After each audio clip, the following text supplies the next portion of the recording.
నమస్తే. లోక్సభ ఎన్నికలు వస్తున్న నేపథ్యంలో మాజీ ముఖ్యమంత్రి కేసీఆర్ రైతు బాట పట్టిండు. ఈ రైతు బాట ఖచ్చితంగా ఎన్నికల స్టంట్ కోసమే అంటున్నారు కాంగ్రెస్ పార్టీ నాయకులు. ఒకసారి మాట్లాడదాం, నిజంగానే కరువు వచ్చిందా తెలంగాణ రాష్ట్రంలో? ఇవన్నీ చర్చిద్దాం మనం. నాతో బెల్లయ్య నాయక్ గారు ఉన్నారు, కాబోయే గిరిజన డెవలప్మెంటింగ్ ఫైనాన్స్ కార్పొరేషన్ చైర్మన్గా ఆయన ఉండబోతున్నాడు. అన్న నమస్తే. ముందుగా సో ఫస్ట్ ఇంటర్వ్యూ మీకు అంటే పదవి అఫీషియల్గా రానప్పటికీ అనౌన్స్ చేసిర్రు. సో ఎట్లా అనిపిస్తుంది? అరుదైన గౌరవం దక్కిందా బెల్లయ్యకి? పార్టీ ఖచ్చితంగా మా ముఖ్యమంత్రి గారు ప్రభుత్వం నన్ను గుర్తించి ఒక కార్పొరేషన్ బాధ్యతలు అప్పజెప్పాలని చెప్పి నిర్ణయం తీసుకోవడం నిజంగా నాకు చాలా సంతోషంగా ఉంది. నేను పార్ట్ ఆఫ్ ది గవర్నమెంట్ కావాలనుకున్నా. చాలాసార్లు చెప్పిన 1:99 యుద్ధంలో ఉంటాం. కొన్నిసార్లు 1 ప్లేస్లో ఉండొచ్చు, కొన్నిసార్లు 99 ప్లేస్లో ఉండొచ్చు, కానీ యుద్ధంలో ఉంటాం. ఇది గద్దరన్న చెప్పిండు మాకు. లోక్సభ సీట్ అడిగినట్టున్నాడు మీరు? లోక్సభ సీట్ అడిగినా నాకు రాలేదు, వేరే వాళ్ళకు బలరాం గారికి ఇచ్చిండ్రు. సరే, ఆయన గెలవాలని కోరుకుంటున్నా, పార్టీ గెలవాలని కోరుకుంటాను నేను, ఎందుకంటే పార్టీ కోసం పనిచేస్తుంది కాబట్టి. రానప్పటికి కూడా నేను పార్టీ కోసం పనిచేస్తాను. మీరు ఇంతకుముందు కూడా నాకు ఇంటర్వ్యూ చేసి మళ్ళీ మీరు ఎన్నికల తర్వాత కూడా ఇక్కడే ఉంటారా, బయట కనబడతారా అన్నారు. నేను గ్యారంటీకి ఇక్కడే ఉంటా అని చెప్పిన మీకు. కాబట్టి ఎందుకంటే నిన్న కూడా రాహుల్ గాంధీ గారు మాట్లాడింది మీరు వినుంటారు. భారతదేశం ఎంత సంక్షోభంలో ఉందో, మోడీ ప్రభుత్వం ఎట్లా వ్యవహరిస్తుందో. ఇవాళ మొత్తం దేశం మీడియా అంతా రాష్ట్రపతిని నిలబెట్టి ప్రధానమంత్రి కూర్చున్నటువంటి తీరు చూస్తున్నటువంటి పరిస్థితి చూస్తూ ఉన్నాం. రాజ్యాంగానికి ప్రాతినిధ్యం వహించే ఒక గిరిజన మహిళను నిలబెట్టి ప్రధానమంత్రి కూర్చున్న తీరును చూస్తూ ఉన్నాం దేశం అంతా. అది పొద్దుటి నుంచి అదే బాధ కలుగుతూ ఉంది. ఇటువంటి ప్రధానమంత్రి మన దేశానికి అవసరమా అని చెప్పి భారతదేశ ప్రజలు ఆలోచిస్తున్న తీరు. దీనికి వ్యతిరేకంగానే కదా రాహుల్ గాంధీ కొట్లాడుతున్నాడు. మేమంతా కొట్లాడుతున్నది మొదటి నుంచి. మా ఎజెండా మీద కొట్లాడుతున్నటువంటి వాళ్ళకు అండగా నిలబడాల్సినటువంటి బాధ్యత, ఆ యుద్ధంలో ఒక చిన్న సైనికుడిగా ఉండాల్సిన బాధ్యత మా మీద ఉన్నది. తెలంగాణలో కేసీఆర్ ప్రభుత్వాన్ని మార్చాలనుకున్నాం. తెలంగాణ ప్రజల ఆలోచనకు వ్యతిరేకంగా ఉంది కాబట్టి దించాలనుకున్నాం, దించినాం. రేవంత్ రెడ్డి గారు ముఖ్యమంత్రి కావాలనుకున్నాం, రేవంత్ రెడ్డి గారు ముఖ్యమంత్రి అయినరు. ఇవాళ దాంట్లో ఆ ప్రభుత్వంలో మేము భాగస్వాములకు కావాలనే అవకాశం మాకు రావాలనుకున్నాం, వచ్చింది. రేపు ఒక రోజు వెనక ముందు కావచ్చు, కానీ పార్లమెంట్ ఎన్నికల తర్వాత మాకు కూడా ప్రభుత్వం తీసుకునేటటువంటి నిర్ణయాల్లో అభివృద్ధిలో భాగం చేసేటటువంటి ప్రయత్నం ఆల్రెడీ పార్టీ, ప్రభుత్వం, ముఖ్యమంత్రి గారు చేస్తూ ఉన్నారు. కాబట్టి ఖచ్చితంగా మేము దాంట్లో ఉంటాం, సంతోషించాల్సిన. మాజీ ముఖ్యమంత్రి కేసీఆర్ ఎండిన పంటలను పరామర్శించడానికి తిరుగుతున్నాడు, రైతు బాట పట్టిండు. వచ్చిన 100 రోజుల్లోనే హిస్టరీ రిపీట్ అయింది. కాంగ్రెస్ వచ్చింది, కరువు వచ్చింది. 200 మంది రైతులు చంపిరంట మీరు. ఇప్పుడు కేసీఆర్ గారు ఫ్రస్ట్రేషన్లో ఉన్నారు. పాపం నిన్నటిదాకా కుడి భుజం ఎడవ భుజంగా ఉన్న వాళ్ళందరూ వదిలేసిపోతున్నటువంటి స్థితి. ఆకాశ అరణ్యాలుగా కట్టుకున్న సౌదాలన్నీ కూలిపోతున్నటువంటి పరిస్థితి. ఎప్పుడు కొడుకు జైలుకు పోతాడో, బిడ్డ ఆల్రెడీ జైలుకు పోయింది, ఎప్పుడు తాను జైలుకు పోతాడో అర్థం కానటువంటి పరిస్థితి. ఎన్ని మేకపోతు గాంభీర్యం ప్రదర్శించినా ఇవాళ కేసీఆర్ గారిని తెలంగాణ సమాజం నమ్మే పరిస్థితి లేదు. అది లేకుండా తానే క్రియేట్ చేసుకున్నాడు. నేను 2001లో తనను మొదటిసారి చూసిన, తెలంగాణ ఉద్యమం మొదలైనప్పుడు. ఆ ఆలోచన, ఆ కమిట్మెంటు, ఆ వాయిస్ ఇవాళ కేసీఆర్ దగ్గర లేకుండా పోయింది. ఎందుకు? తెలంగాణ రాష్ట్రాన్ని వచ్చినాక ప్రజలు ఆయనకు ఎంత పెద్ద గొప్ప అవకాశాన్ని ఇచ్చారు. 1-2 సార్లు ముఖ్యమంత్రి అయ్యే అవకాశం ఇస్తే ప్రజల ఆలోచనను గౌరవించలేదు. రాజు లెక్క బిహేవ్ చేసిండు. నిజాం రాజు గడి కట్టుకున్నాడు. ప్రజలను గెలవాల్సిన అవసరం లేదన్నాడు. ప్రజా అభిప్రాయాన్ని గౌరవించాల్సిన అవసరం లేదనుకున్నాడు. ఉద్యమకారులను పక్కన పెట్టుకోవాల్సినటువంటి అవసరం లేదనుకున్నాడు. ఫక్తు రాజకీయ పార్టీగా మార్చుకున్నాడు. దొంగల్ని మొత్తం దోసుకొని, దొరలు వెనకైతే ఎట్లా దోసుకున్నారో అట్లా దోసుకొని సంపదను సృష్టించుకుందాం అనుకున్నాడు. దాని మీద మోజుపడ్డాడు. దాంతో తన చరిత్రను తానే తిరగరాసుకొని చరిత్రహీనుడిగా మారిపోయినటువంటి పరిస్థితి కేసీఆర్ గారిది. కాబట్టి ఒక రకంగా జాలేస్తున్నది ఆయన చూస్తూ ఉంటే. ఆయన మాట్లాడే ఏ మాటకు విలువ లేదు. ఆయన రైతుల కోసం నువ్వు చేసింది ఏమున్నది? 8,400 మంది రైతుల ఆత్మహత్యలు తెలంగాణ రాష్ట్రంలో ఎందుకు జరిగినాయి? నువ్వు ముఖ్యమంత్రిగా ఉన్నప్పుడు ఒక్క మహబూబాద్ జిల్లాలో 29 మంది రైతులు ఆత్మహత్యలు చేసుకుంటే ఇదే బెల్లయ్య నాయక్ కదా ఇల్లు తిరిగి రైతులను పరామర్శించి నిలబెట్టి ప్రభుత్వం మీద ఒత్తిడి తీసుకొస్తే నువ్వు సబ్ కమిటీ వేసి మంత్రుల్ని పంపించింది, వాళ్ళని ఆదుకునే ప్రయత్నం చేసినావా? మిర్చి రైతులు ఒక్కొక్కరికి 3 లక్షల రూపాయలు నష్టం వస్తుందని చెప్పి నువ్వు ముఖ్యమంత్రి హోదాలో రివ్యూ చేసి ఒక్కొనికి ఒక్క పైసా కూడా ఎందుకు ఇయ్యలే?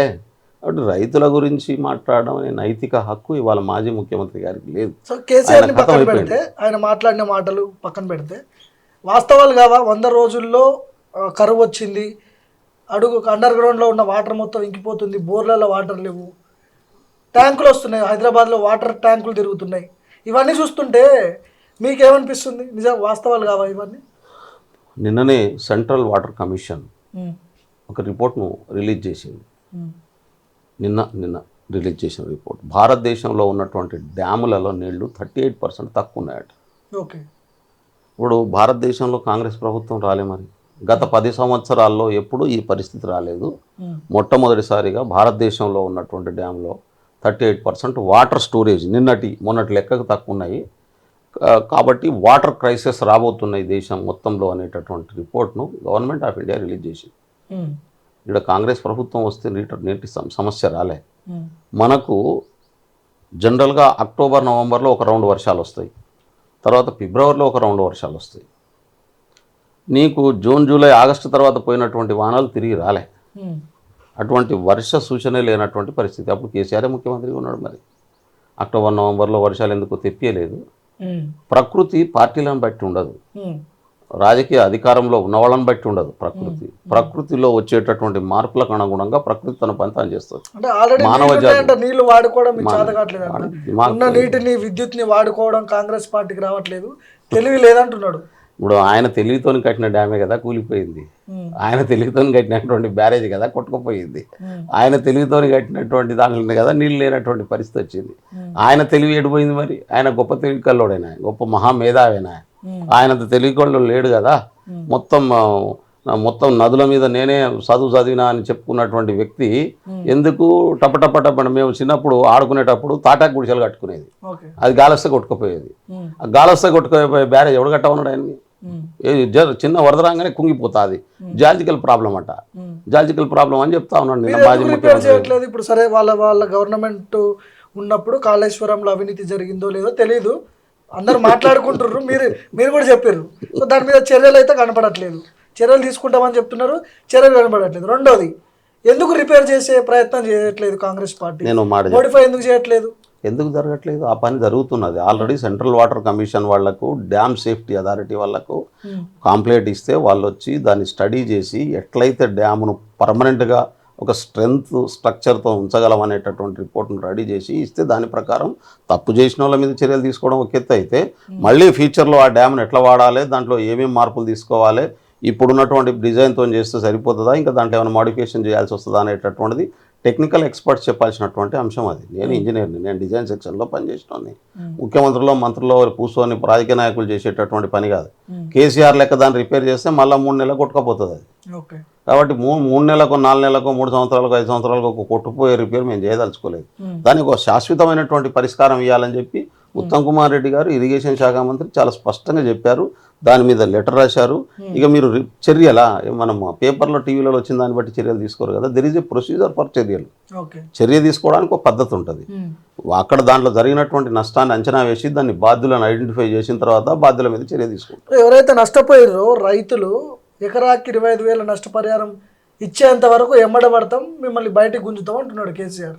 ఇప్పుడు ఆయన లేక బయటకు వచ్చిండు. నిన్న ఏదో విహారయాత్రకు పోతున్నా అనుకొని పోతుండు. పాపం ఆయన చుట్టూ నిలబడేటోడు లేడు, కనబడతలేడు. రోజుకు టక టక టక టక టక అదే నేను ఇప్పుడు చెప్పిన గాలి ద్వారంలో కొట్టుకుపోయే గుడిసె లెక్క అయిపోయింది ఆయన పార్టీ పరిస్థితి. కాబట్టి ఆయన మమ్మల్ని నిలదీసేది ఏడున్నది? ముందు ఆయన చుట్టూ ఉన్నటువంటి కాళ్ళు చేతులు గుంజేటోడు మిగులుతాడా? ఎవడన్నా సాయంత్రానికి నీళ్ళు ఇచ్చేటోడు మిగులుతాడా? చూసుకుంటే మంచిది. కేసీఆర్ మమ్మల్ని వెంటాడాల్సిన అవసరం లేదు, వేధించాల్సిన అవసరం లేదు. మేము ప్రజలకు ఇచ్చినటువంటి వాగ్దానం, ప్రజలు మాకు నమ్మి ఓట్లు వేసినటువంటి అన్ని వాగ్దానాలని కాంగ్రెస్ పార్టీ అమలు చేస్తారు. ఎట్లా చూస్తారు? కేసీఆర్ బయటకు వచ్చిండు, ఇన్ని రోజులు లేనిది, ఇప్పుడు రైతుల దగ్గరికి పోతున్నాడు, మాట్లాడుతున్నాడు. సో మీ వల్లనే అన్యాయం జరిగింది రైతులకని ప్రాజెక్ట్ చేస్తున్నాడు. సరే, ఎట్లా చూస్తారు దీన్ని మీరు? నేను ఎట్లా అనుకుంటున్నా అంటే కేసీఆర్ గారికి తన దగ్గర ఉన్నటువంటి ఎమ్మెల్యేలని కానీ, మాజీ మంత్రులను కానీ, ఎంపీలని కానీ ఎట్లా కాపాడుకోవాలని అర్థమవుతలేదు ఆయనకు.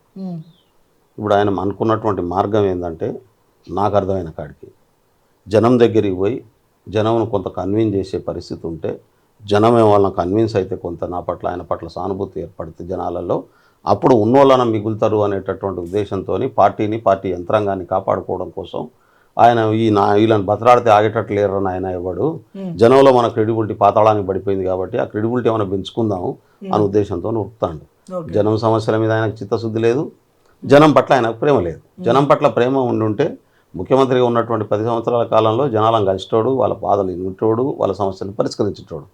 కేసీఆర్ ఏమో నిన్నటిదాకానేమో కొత్తగా రాజకీయాల్లోకి రాలే కదా, ఆయనకు అంతకుముందే చాలా అనుభవం ఉంది. ఉన్న తర్వాత రాష్ట్ర ఉద్యమంలో అనుభవం, అటు ఉద్యమంలో అనుభవం ఉంది, ఇటు రాజకీయాల్లో అనుభవం ఉంది. కేంద్ర మంత్రికి కూడా పనిచేసిండు. అటువంటిది ముఖ్యమంత్రికి ఉన్నప్పుడు ఎట్లా బిహేవ్ చేయవు? మంచోనికి మంచితనం నీసుకాడ చూడాలని ఊర్లో సామెత ఉంటుంది. ఊర్లలో వాడు మంచోడా, ఎగబడి తింటాడా, నార్మల్గా తింటాడా అనేది వానికి తిండి పెట్టి బొక్కలేస్తే వాడు ఎట్లా తింటాడో దాన్ని బట్టి మంచోడా చెడ్డోడా తెలుసుకోరని చెప్తాడు. అందుకనే ఊర్లలో అంటారు మంచోని మంచితనం నీసుకాడ చూడాలని. కేసీఆర్కి అధికారం ఇచ్చిండ్రు, ఆయన వ్యవహార శైలితో ఆయన మంచోడో చెడ్డోడో జనం అంచనా వేసుకున్నారు కదా తెలంగాణ ప్రజలు. ఆయన కాదనే కదా మాకు అవకాశం ఇచ్చింది. ఇవాళ మాకు ఎమ్మడి పడతా గుత్వ పట్టుకుంటా, నువ్వు చీపురుకులా పట్టుకున్నా పెద్ద ఊగేదేం లేదు, దాంతో ఒడిచేదేం లేదు, నువ్వు చేయగలిగిందేం లేదు. నీకు ఆల్రెడీ అధికారం ఇచ్చారు, దాన్ని నువ్వు దుర్వినియోగం చేసినావు, నువ్వు చరిత్రహీనంగా మారిపోయినావు. కాబట్టి వాళ్ళు ఇచ్చే రిప్రజెంటేషన్కు ఏం వాల్యూ ఉండదు, కేసీఆర్ చేసే పనులకు ఏ రకమైనటువంటి విలువ ఉంటుందని నేను అనుకోను. 6వ తారీఖు తుక్కుగూడలో 10 మంది బీఆర్ఎస్ ఎమ్మెల్యేలు కాంగ్రెస్ పార్టీలో చేరబోతున్నారంట, నిజమేనా, వాస్తవం కాదా? ఇక అదైతే నాకైతే ఇన్ఫర్మేషన్ లేదు. కానీ ఇవాళ పరిస్థితి చూస్తూ ఉంటే బీఆర్ఎస్లో హరీష్ రావు, కేటీఆర్, కేసీఆర్ తప్ప ఎవడు మిగిలే పరిస్థితి అయితే కనబడతలేదు. ఎందుకంటే ఈ రాజకీయ వ్యవస్థను దుర్వినియోగపరిచి ప్రజాస్వామ్య వ్యవస్థను విధ్వంసం చేసిందే కేసీఆర్ గారు ఇక్కడ. కాబట్టి ఎవడు దోవుకున్న గోతులో వాడే పడతారని చెప్పి వెనకట ఒక సామెత ఉన్నది. తానే తోవిన గొవిలో ఇవాళ కేసీఆర్ గారు పడతా ఉన్నారు. నేను ఫస్ట్ డేనే చెప్పిన, ప్రభుత్వం వచ్చిన తర్వాత ఈ ప్రభుత్వాన్ని కూలుస్తామని చెప్పి 10 సార్లు మాట్లాడాను. నేను చాలా మనం డిస్కషన్లో కూడా చెప్పుకున్నాం, ప్రభుత్వాన్ని కూలిస్తే చాలా సమస్యలు వస్తాయి. మా ప్రభుత్వం ఒక ప్రజాస్వామ్య పద్ధతితో ప్రజాప్రభుత్వంగా పనిచేస్తూ ఉన్నది. డే 1 నుంచి రేవంత్ రెడ్డి గారు కావచ్చు, మిగతా మంత్రులు కావచ్చు, ప్రతి ఒక్కరిని కలిసి ఒక రాజ్యాంగబద్ధంగా పాలన అందించేటటువంటి ప్రయత్నం, ప్రజాస్వామ్యబద్ధ పాలన అందించే ప్రయత్నం జరుగుతూ ఉంది. ప్రజలకు అది అర్థమైంది. అది ఎప్పుడైతే అర్థమైందో వీళ్ళు సపోర్ట్ చేయక కూల్చే ప్రోగ్రాంలు పెట్టుకొని, పుల్లలు పెట్టే ప్రోగ్రాంలు పెట్టుకున్న తర్వాత ఆడున్న ఎమ్మెల్యేలకు అర్థం కాదా, ఆడున్న నాయకులకు అర్థం కాదా, అరే వీళ్ళ బుద్ధి మారలేదురా, ఈ కుక్కతోక వంకర అన్నట్టు ఇంకా వ్యవహరిస్తున్నారు, మనం కూడా ఇన్వాల్వ్ ఉంటే ఎట్లా అనేటటువంటి పరిస్థితి వచ్చింది.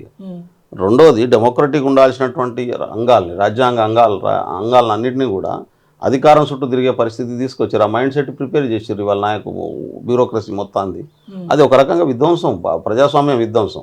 రేవంత్ రెడ్డి గారు ముఖ్యమంత్రి కాగానే మీరు ఇచ్చిన పోస్టింగ్లు ఒకసారి చూడండి, ఒక సీరియస్గా ఇండిపెండెంట్గా డెమోక్రటిక్గా ఉండేటటువంటి అధికారులన్నీ ఆయన నియమించిండు ఎక్కడికక్కడ. మీరు చూడండి ఎందుకు అట్లా పెట్టిండు అంటే, వ్యవస్థ అంతా కూడా అంతకుముందు పాలకవర్గ అధికారంలో ఉన్న పార్టీ తొత్తులుగా వ్యవహరించే పరిస్థితి నుంచి స్వతంత్రంగా పనిచేసేటటువంటి ఒక స్థితిని క్రియేట్ చేయాలని ప్రయత్నం చేసిండు ఆయన. అయినప్పటికీ ఇప్పటికీ వ్యవస్థలో అక్కడక్కడ లోపాలు ఉన్నాయి, లేనన్నాయి. ఎందుకంటే అంత పాడు చేసిపోయినటువంటి పరిస్థితి ఉన్నది. దాన్ని సరిచేసే ప్రయత్నం మేము చేస్తూ ఉన్నాం. కాబట్టి ఇవాళ ఉన్నటువంటి ఎమ్మెల్యేలకు ఏం అలవాటు అయింది, అధికారంలో ఉంటే తప్ప మాకు పనులు కావనేటటువంటి మైండ్ సెట్ ప్రిపేర్ చేసిపోయాడు కేసీఆర్. ఇప్పుడు గతంలో మీరు కేసీఆర్ ముఖ్యమంత్రి ఉన్నప్పుడు సంతలో బర్రెల్ని కొన్నట్టు ఎమ్మెల్యేలను కొన్నాడు కేసీఆర్ అని మీరు అన్నారు. ఇప్పుడు రేవంత్ అదే తప్పు చేస్తున్నాడా? ఆయనకి మీకు తేడా ఏముంది? నేనేమంటున్నా అంటే, రేవంత్ రెడ్డి ఎవరిని బతలాడతలేడు, రమ్మని కూడా అంటలేడు. అసలు మీ పార్టీలలో మీరు ఉండండి అని చెప్తున్నాడు. ఎక్కడోళ్ళు అక్కడే ఉండి మీ పని చేసుకోండి. ముఖ్యమంత్రిగా నేను అందరికి ముఖ్యమంత్రి, నేను ఆ పార్టీకి ముఖ్యమంత్రి అని అనట్లేదు. ఆయన గెలిచినటువంటి వాడిగా ఈ రాష్ట్రంలో ఉన్నటువంటి 4 కోట్ల ప్రజలకు ముఖ్యమంత్రిని. నువ్వు ఎమ్మెల్యేగా నీ పార్టీలో ఉండి నువ్వు చేసుకోని చెప్తారు. వాళ్ళు ఆడ ఉండేటట్టు లేరు. ఎందుకంటే ఆ పరిస్థితి మన ఫ్యూచర్ ఏందని ఆలోచిస్తున్నాడు. నిన్న కేకే లాంటి ఒక పెద్ద మనిషి మాట్లాడండి, చూసింది కదా మీరు. మా ఫ్యూచర్ ఏంది, పార్టీ ఉండే పరిస్థితి లేదు. దాన్ని కేసీఆర్ చేసినటువంటి తప్పుల వలన, వాళ్ళ కుటుంబం చేసినటువంటి తప్పుల వలన మొత్తం పార్టీ సర్వనాశనం అయ్యే పరిస్థితి వచ్చినప్పుడు ఆడు ఉండేం చేస్తాం అంటున్నారు. రంజిత్ రెడ్డి మీద పెద్ద ఎత్తున అవినీతి ఆరోపణలు ఉన్నాయి. ఆయనకి చేవెళ్ళ ఎంపీ టికెట్ ఖరారు చేశారు. దానం నాగేందర్కి సికింద్రాబాద్ ఇచ్చారు. ఇదే దానం నాగేందర్ తెలంగాణ ఉద్యమంలో లాఠీలు పట్టుకొని తిరిగిందని మీలాంటి ఉద్యమకారులు గతంలో చెప్పారు.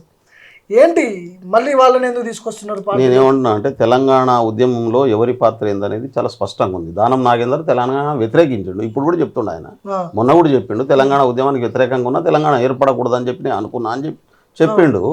ఆయన రోల్ అది, ఆ రోల్ ముగిసిపోయింది. ఇప్పుడు తెలంగాణ రాష్ట్రం వచ్చింది. తెలంగాణ రాష్ట్రం వచ్చిన తర్వాత తెలంగాణ రాష్ట్రంలో ఎవరెట్లా ముందుకు పోవాలనేది, ప్రజలకు ఎట్లా ఉపయోగపడాలనేది కదా. కాంగ్రెస్లో గెలిచినటువంటి వాళ్ళను ఆయన ప్రభుత్వం కూలిపోతుందని బలవంతాన గుంజుకున్నాడు ఆ రోజు.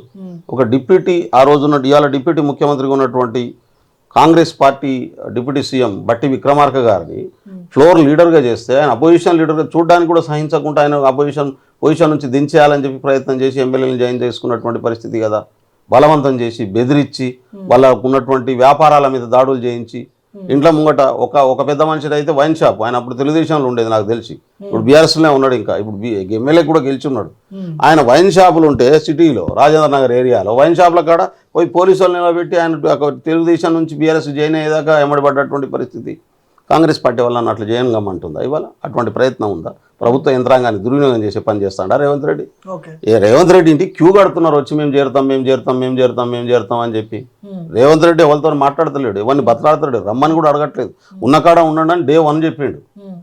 డే 1 నుంచి చెప్తా ఉన్నాడు. అవినీతి చేసిన వాళ్ళు కూడా ఉన్నారు కదా, వాళ్ళు మీ పార్టీలో, మీరు అడిగిన ప్రశ్న, దాంట్లో మీ పార్టీలో ఉన్న వాళ్ళ మీద ఎట్లా చర్యలు తీసుకుంటారు? మేమేమంటే ఏ పార్టీలో ఉండని, కాంగ్రెస్ పార్టీలో ఉన్నప్పుడే కదా కేంద్ర మంత్రిని జైలుకు పంపించినటువంటి చరిత్ర కాంగ్రెస్ పార్టీది. కాంగ్రెస్ పార్టీ బీజేపీలకు వాషింగ్ మిషన్ కాదు. ఎవరు తప్పు చేసినా వాళ్ళని మేము ప్రొటెక్ట్ చేస్తాం, ఎవరు జనానికి నష్టం చేసిన వాళ్ళని మేము అండగా నిలబడతాం అనే పని కాంగ్రెస్ పార్టీ చేయదు. తప్పు చేసినటువంటి వాళ్ళ మీద చర్య తీసుకుంటుంది, చట్ట ప్రకారం చర్యలు ఉంటాయి, దానికి ఉన్న యంత్రాంగం ఆ పని చేస్తుంది. ఇవాళ మీరు చెప్పినటువంటి పేర్లలో ఎవరన్నా నిజంగా తప్పు చేసి ఉంటే ఖచ్చితంగా చట్ట ప్రకారం చర్య ఉంటుంది. దానికి ఆ పోలీస్ డిపార్ట్మెంటు, ఎంక్వైరీ చేస్తున్నటువంటి ఏజెన్సీలు వాళ్ళు ఇచ్చినటువంటి రిపోర్ట్ ఆధారపరంగా నిర్ణయాలు తీసుకోబడతాయి తప్ప, దాన్ని కాంగ్రెస్ పార్టీ అధికారంలో ఉంది కాబట్టి మా పార్టీలో వ్యక్తులు తప్పు చేస్తే ప్రొటెక్ట్ చేయాలనేటటువంటి ఎజెండా కాంగ్రెస్ పార్టీకి లేదు, ఉండదు. గతంలో 10 సంవత్సరాలు కల్మాడి ఎక్కడి నుంచి కాంగ్రెస్ పార్టీ నుంచి మంత్రిగా ఉండి రిజైన్ చేసిపోయింది కదా. కాంగ్రెస్ పార్టీ పార్ట్నర్ అయినటువంటి డిఎంకి ఉన్నటువంటి ఎంపీని మేము జైలుకు పంపించినటువంటి చరిత్ర ఉంది కదా. కాంగ్రెస్ పార్టీ ఆ స్పేర్ ఎప్పుడు చేయదండి. ప్రజలకు నష్టం చేసే పద్ధతుల్లో పార్టీ ఇచ్చినటువంటి అవకాశాన్ని దుర్వినియోగపరిచి ఎవరన్నా వ్యక్తిగత ప్రయోజనాల కోసం ప్రజలకు నష్టం చేస్తే, చట్టం ప్రకారం కాకుండా పనిచేస్తే ఖచ్చితంగా చర్య తీసుకుంటారు. రేపు కూడా అంతే జరుగుతుంది. దాంట్లో ఏం మీరు అన్నట్టు ఆరోపణలు వేరు, నిరూపించబడ్డం వేరు. కాబట్టి వాళ్ళు వస్తున్నారు కాబట్టి వాళ్ళు తప్పు చేసిన దాన్ని మేము భరిస్తాం, వాళ్ళంతా కడుపులో దాచుకొని కాపాడతారు అనేది ఉండదు. ఓకే, సో రైట్ అన్న, థ్యాంక్ యూ. సో ఇది మొత్తానికి మాజీ ముఖ్యమంత్రి కేసీఆర్ రైతు బాట పట్టడాన్ని కాంగ్రెస్ పార్టీ ఇది ఒక ఎన్నికల స్టంటే అని వాళ్ళు మాట్లాడుతున్నారు. ఎవరైతే అవినీతి గతంలో కేసీఆర్ హయాంలో అవినీతి చేసిన ఎమ్మెల్యేలు మా పార్టీలోకి వచ్చినా కూడా ఖచ్చితంగా వాళ్ళ మీద బలమైన ఆధారాలు ఉంటే ఖచ్చితంగా వాళ్ళ మీద చర్యలు ఉంటాయని బెల్లయ్య నాయక్ గారు చెప్తున్నారు. ఇది ఎంతవరకు ముందుకు పోతుందో మనం చూడాల్సిన అవసరం ఉంది. కెమెరా పర్సన్ మణికుమార్తో భార్గవ్, మైక్ టీవీ.